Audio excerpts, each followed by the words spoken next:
My dear friends and investors, welcome back to our monthly video on markets and investing.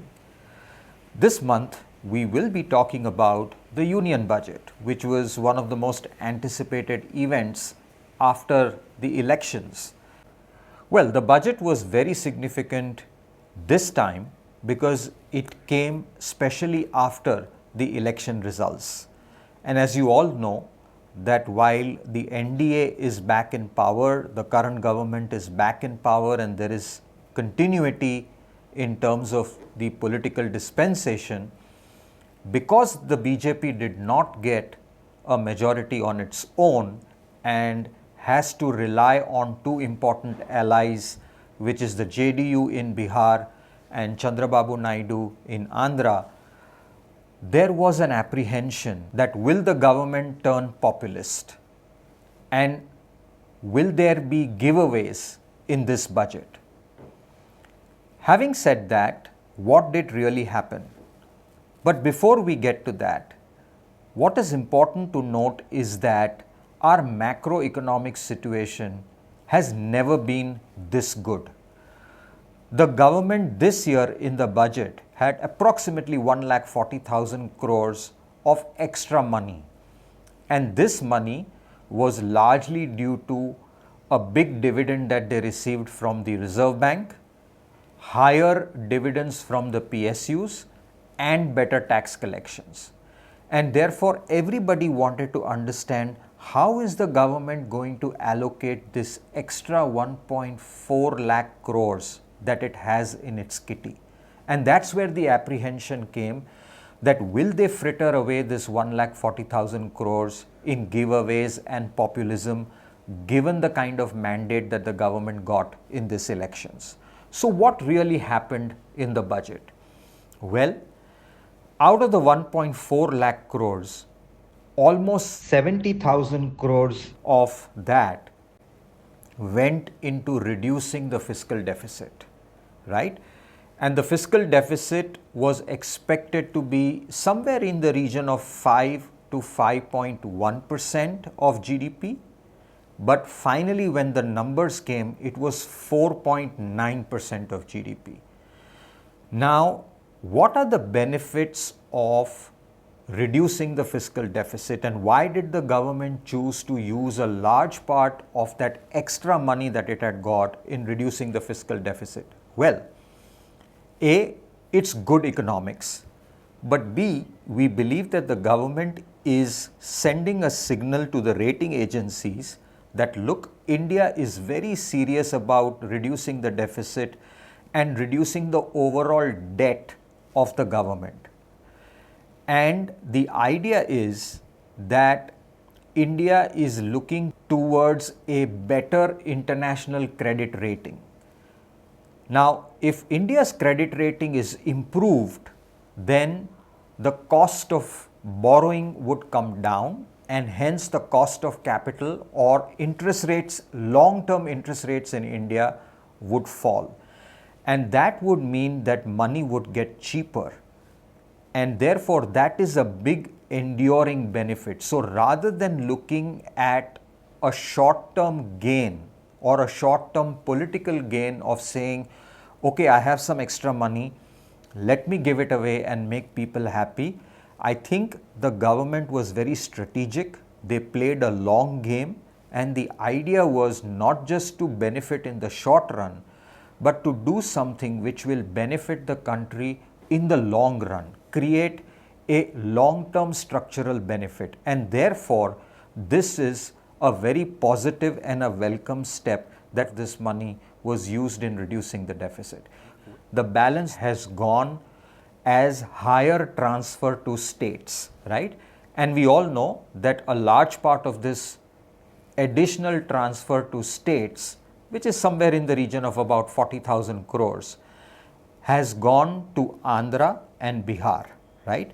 More money was allocated to these states. It is quite obvious that these are the two most important allies of the government, and therefore they were allocated an extra sum of money for infrastructure and development projects.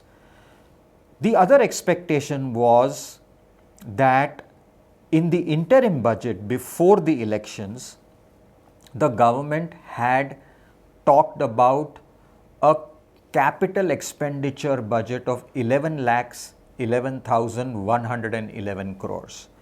And there was some expectations in the market that because the government has got slightly more revenues and money, maybe this capital expenditure budget would increase a little bit. However, that did not happen. As I said, most of the money was used to reduce the fiscal deficit and allocate a little bit more to the states. Having said that, the 11 lakh 11,000 crores was kept as a constant, and the government continues to do a lot of the heavy lifting, right? They continue to spend as much as possible on capital investment. Now, if you look at the trend, right? So there are two kinds of broad expenditures. One is capital investment, which is, you build infrastructure, you build roads, you spend it on irrigation, you spend it on power, on railways, which is you create productive assets. And the other is revenue expenditure. So stuff that you spend on salaries, on general expenditure, on interest that the government pays on the borrowings. If you look at the trend over the last few years, and especially from FY14, since this government came into power, you will see that revenue expenditure is growing at a much slower pace than capital expenditure, which means that the quality of expenditure is improving dramatically, right? So if you look at 24-25 budget numbers, then your capital expenditure has increased by 17% and your revenue expenditure has only increased by 6%, right? So that tells you that the quality of expenditure in every budget has improved versus what it was last year. If you look at the proportion of capital expenditure to revenue expenditure, in FY14, when this government came into power, roughly 88% of the total expenditure was revenue and only 12% was capex. And if you look at where the situation is 10 years out, that number from 88, your revenue expenditure has fallen to 77% and your capex has gone up from 12% to 23%. It's almost doubled, right? Which means that every single year in the last 10 years, this government has focused more on improving the quality of the capital expenditure. We are creating future assets so that the country can be more productive. And where is the bulk of this 23% of capex going? Well, the largest is in roads, almost a quarter, 24% of the capex is going into roads, followed by railways, which is at 23%, and defense, which is 15%. And even within defense, as you all know, that a large part of this 15% was usually used to import defense equipment from Russia or other countries. Over the years, the government has ensured that a large part of this defense expenditure is targeted towards domestic production, right? And therefore, we've seen that how defense companies have really benefited significantly, not only the PSUs, but even the private sector. And we believe that that trend will continue, which means that the government continues to spend on creating infrastructure like roads, railways, airports, and defense. One of the central messages of this budget was unemployment and trying to tackle unemployment. I think if you look at or hear the budget speech, a lot of time was spent on creating programs that would actually kickstart employment. And almost about 2 lakh crores has been set aside over the next 5 years for programs of skilling, incentivizing the private sector to hire more, for example, paying the first month's salary of a new hire. And if you really read between the lines, while the government is exhorting the private sector to hire more and incentivizing them to create new jobs, the focus really is on formalization of employment, because they've linked the benefits that the government is willing to give through the PF route, which means that these employees have to be hired in the formal sector, they have to be registered with the EPFO, and only then will the benefits be given. Also, there was a nudge to the private sector that they should start a program of having internships for graduates and other skilled people, so that these people get an experience to work in a real life environment, and therefore they become more employment ready.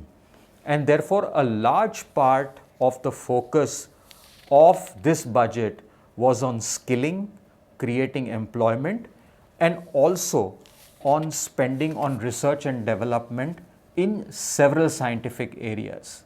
While on the whole, the budget was very fiscally responsible, in the right direction, and very progressive, it continued its focus on driving capital expenditure and at the same time exhorting the private sector to create more employment.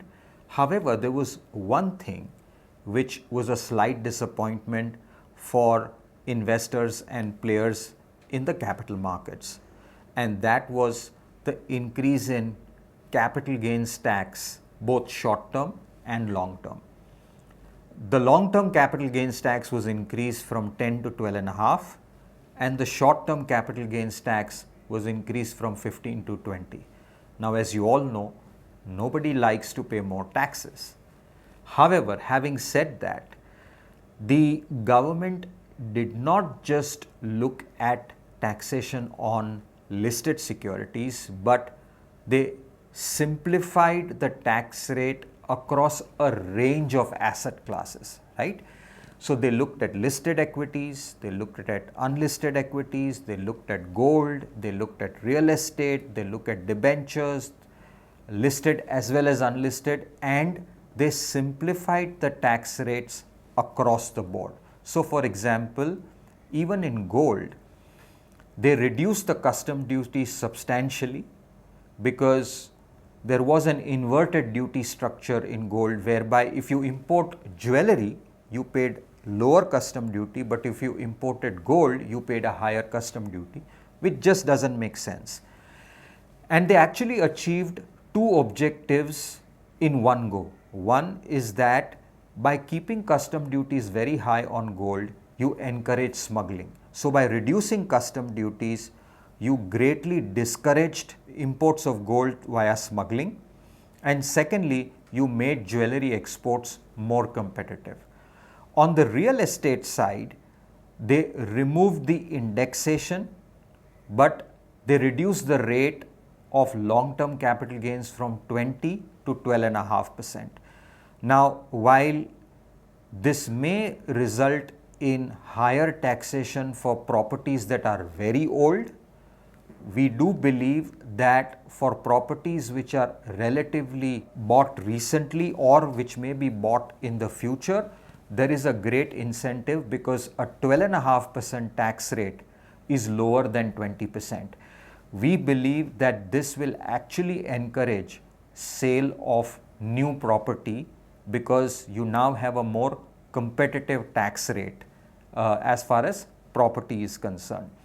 Similarly, if you look at the venture capital industry, and as you know that we need to encourage a lot of innovation and entrepreneurship, angel tax was moved to 0, and for unlisted equities also the tax rate was brought down from 20 to 12.5%.